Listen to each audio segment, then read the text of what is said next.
Good evening. I want to mention we're discussing the laws of dealing with bishul akum, Jew and Gentile, and cooking, non-Jew cooking for a Jew. So there are some issues that happen. First of all, if you ever go to an event, it could be a wedding or any type of event, and they actually have the non-Jew would be cooking there, making eggs, making these things, and oftentimes the fire will go out, and they have to get a new canister to start it.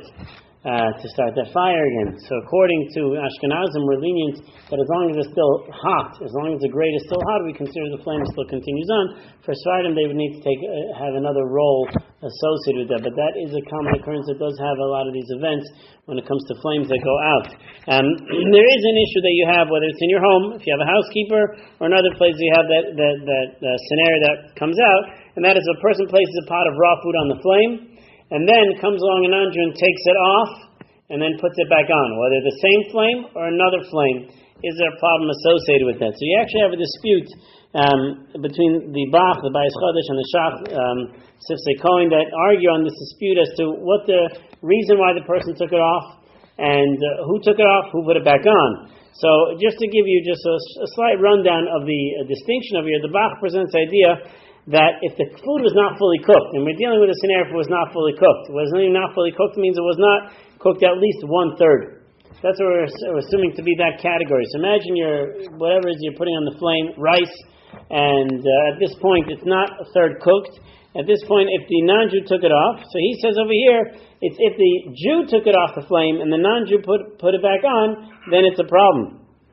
But if the non-Jew took it off and put it back on, so who says he told him to do it? So we're not going to prohibit them.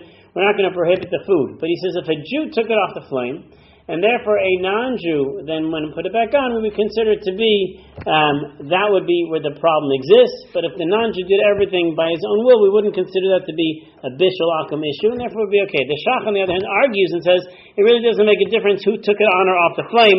Once the non-Jew puts it back in the flame, it's as if he's doing the cooking process, and therefore poses a problem. So how do we handle these? How do we handle the scenario? So we come up with another idea. The other idea that we come up with is what's known as the Darchei Tshuva comes up with the idea, quoting the name of the Yad Shaul, says that this is related to the fact that if Zenemar Davka in B'Shas HaNetila, when it was taken off, Haisadaitu Shalol Izvash HaKlal. When it was taken off, you didn't want to cook it anymore. But if your intent was to have it to be cooked, and someone took it off, you were just moving it for whatever reason, let's say Erev Shabbos you have this scenario, on Friday afternoon you're cooking food on your flame, and then you wanted to be able to move it over to a hot plate, to a blech, some other type of thing, and you have your non-Jew move it over there. So they took it off the flame, they moved it onto another flame, so didn't they perform the act of cooking? Everything was entirely done by them.